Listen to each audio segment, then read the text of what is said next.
Hello everyone, welcome to trending economics. तो इस video में हम आर्थिक नियमों की प्रकृति का जो थर्ड पार्ट है वो देखेंगे। उसके बाद ये चैप्टर खत्म हो जाएगा, क्लोज हो जाएगा, दी एंड हो जाएगा। आइए समझते हैं आखिर ये क्या है टॉपिक। तो आज हम पढ़ने वाले हैं क्या आर्थिक जो अर्थशास्त्र के नियम हैं वो बेकार हैं, आर इकोनॉमिक लॉज यूजलेस। तो आइए समझते हैं। आर्थिक नियम मान्यताओं पर आधारित होते हुए भी उपयोगी हैं, नीचे इस बात को स्पष्ट किया गया है। तो आइए देखते हैं, हम पढ़ते हैं। सबसे पहले रॉबिन्स का तर्क देखते हैं जो पिछली वीडियो में हमने देखा था। उसके बाद मार्शल के तर्क देखेंगे। रॉबिन्स ने अपने तर्कों में यह सिद्ध किया है कि प्राकृतिक विज्ञान के नियम भी आर्थिक विज्ञान के नियमों की तरह हैं, मतलब कुछ मान्यताओं पर होते हैं। जब मान्यताओं पर आधारित होते हुए भी प्राकृतिक विज्ञानों के नियमों की उपयोगिता बनी हुई है, तब क्यों नहीं आर्थिक नियमों की उपयोगिता होगी। वो कहते हैं अर्थात आर्थिक नियमों की भी उतनी ही उपयोगिता है जितनी प्राकृतिक विज्ञान के नियमों की है।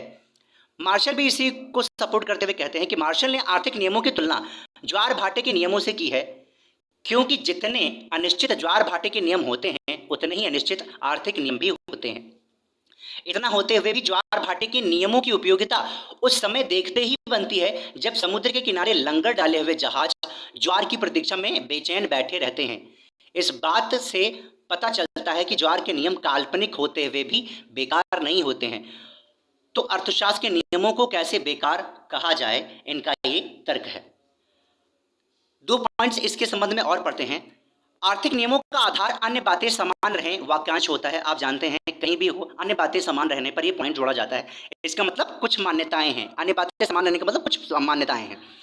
यदि ये बातें समान हो तो आर्थिक नियम उतने ही सत्य होते हैं जितने कि गुरुत्वाकर्षण के नियम होते हैं। जब कभी अन्य बातें समान नहीं रहते हैं तब आर्थिक नियम सत्यता से दूर हट जाते हैं।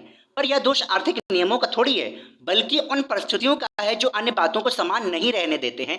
ऐसा बहुत सारे अर्थशास्त्री कहते हैं और ऐसा मेरा भी मानना है। भाई, अर्थशास्त्र के नियमों का थोड़ी दोष है, वो परिस्थिति है उनका दोष है, ठीक है। या फिर जो मनुष्य का स्वभाव है उसका भी थोड़ा दोष है, वो भी तो एक परिस्थिति है, वो चेंज हो जाता है तुरंत।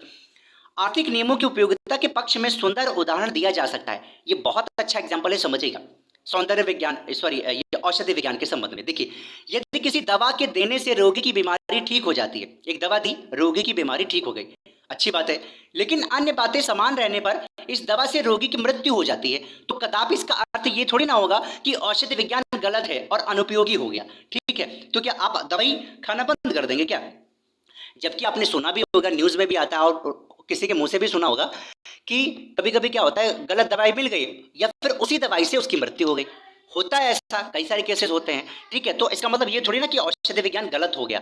यही बात अर्थशास्त्र के नियमों के बारे में भी है, वो भी सही है, ठीक है। अतः हम कह सकते हैं कि आर्थिक नियमों के काल्पनिक होने पर भी इनकी उपयोगिता बहुत है। तो आर्थिक नियम भले ही काल्पनिक हो, आधे काल्पनिक हो, भले ही प्राकृतिक विज्ञान के बहुत क्लोज ना हो या थोड़े से क्लोज हो, फिर भी इनकी उपयोगिता बहुत ज्यादा है समाज में।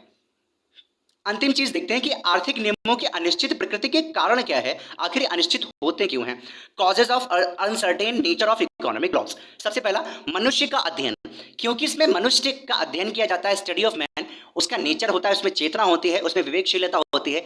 आप कह सकते हैं वो चालू होता है, कंजूस होता है। इसकी वजह से क्या होते हैं, परिवर्तन सब आते रहते हैं। आय बढ़ जाती कभी कभी, तो क्या होता है, आय बढ़ गई तो अगर मांग, मान लीजिए एक वस्तु की कीमत बढ़ गई, उसके साथ साथ उसकी आय भी बढ़ गई, तो मांग का नियम क्या कहता है, कीमत बढ़ी तो मांग घट जाएगी। लेकिन जिस व्यक्ति की आय बढ़ गई है वो अपनी मांग थोड़ी ना घटाएगा, वो और बढ़ा सकता है या उतनी रखेगा, वहां पर अप्लाई नहीं होगा। यही चीज कह रहा है, क्योंकि मनुष्य बदल सकता है, उसमें चेतना होती है। प्रयोग संभव नहीं होते हैं, तो आप जानते हैं experiments not possible in economics. तो ये बात सही है, इसलिए भी थोड़ा सा अनिश्चित माना जाता है आर्थिक नियमों को। दोषपूर्ण मापदंड, तो ये जो defective measuring rod of money है, मनी को दोषपूर्ण मापदंड माना जाता है, क्योंकि आज 10 रुपए की चीज है, परसों नरसों बदल जाएगी। परसों नरसों तो नहीं बदलेगी, इतनी जल्दी नहीं बदलती, 2 3 4 महीनों में, हाँ 1 1.5 साल 2 साल बाद 2 4 रुपए का वेरियांस आ जाता है, तो इसको मानते हैं। लेकिन इस चीज को मैं लगभग नहीं मानता हूं, क्योंकि आप समझिए ना, अगर फिक्स एक आइटम है 10 रुपए का कोई फिक्स आइटम है, मान लीजिए 1 साल के बाद 10% क्या बढ़ गई, महंगाई बढ़ गई, तो 11 हो गया। तो वस्तु आप समझ रहे होंगे कि 1 रुपया बढ़ गया, लेकिन इन्फ्लेशन बढ़ा है। वो जो क्वालिटी है और जो क्वांटिटी है और जो पैसा है, वो चीज़ नहीं बदला है। इसको मैं कभी अगर मेरे विचार आएंगे तो मैं उस पर वीडियो बनाऊंगा, आपको समझाने का प्रयास करूंगा कि ये चीज़ गलत नहीं है, ठीक है। उसके बाद देखिए अज्ञात तत्वों का प्रभाव, इफेक्ट्स ऑफ अननोन फैक्टर्स। तो बहुत सारे यहाँ पर पहले ये वाला पढ़ते हैं, अन्य तत्वों का प्रभाव भी पड़ता है, यानी सामाजिक, राजनीतिक, ठीक है, और भी चीज़ें होती हैं जैसे कि धार्मिक, उनका भी इफेक्ट बहुत ज़्यादा पड़ता है, जिससे अनिश्चित नियम हो जाते हैं। अज्ञात तत्वों का प्रभाव पड़ता है, बहुत सारे ऐसे तत्व होते हैं जिनको हम नहीं जान पाते हैं, अर्थशास्त्री भी नहीं जान पाए हैं, ठीक है, उनका भी फर्क पड़ता रहता है, ठीक है, जिनसे होता क्या है, आर्थिक नियम थोड़े से अनिश्चित हो जाते हैं, ठीक है, अनसर्टेन हो जाते हैं। और लास्ट में है समय का प्रभाव। हम नियम बनाने में क्या होता है, अर्थशास्त्र में थोड़ा सा टाइम लगता है, लेकिन जब तक नियम बनाया जाता है पता चला समय के कारण, क्योंकि समय ज़्यादा लग गया, उसके कारण वो नियम फेल हो गया, ठीक है, लगभग क्या हो गया, खराब होने लगा। तो ऐसा होता है, जैसे माल्थस का सिद्धांत था, समय के साथ साथ क्या हो गया, बहुत फेल होने लगा, ठीक है, ये चीज़ होता है। उसके बाद बहुत सारे सिद्धांत आए, ठीक है, अनुकूलतम जनसंख्या के सिद्धांत आया, और भी आया, आपको याद हो तो हमें कमेंट कर सकते हैं। तो ये सारी थी, इसी कारण से आर्थिक नियमों की अनिश्चितता कहा जाता है। ये आर्थिक नियमों की अनिश्चितता के कुछ कारण है, तो इस वीडियो में हमने डिस्कस किया। आज ये आर्थिक नियमों की प्रकृति जो चौथा चैप्टर था वो खत्म हो गया है। अगले एक नई चैप्टर में मिलेंगे। Bye bye.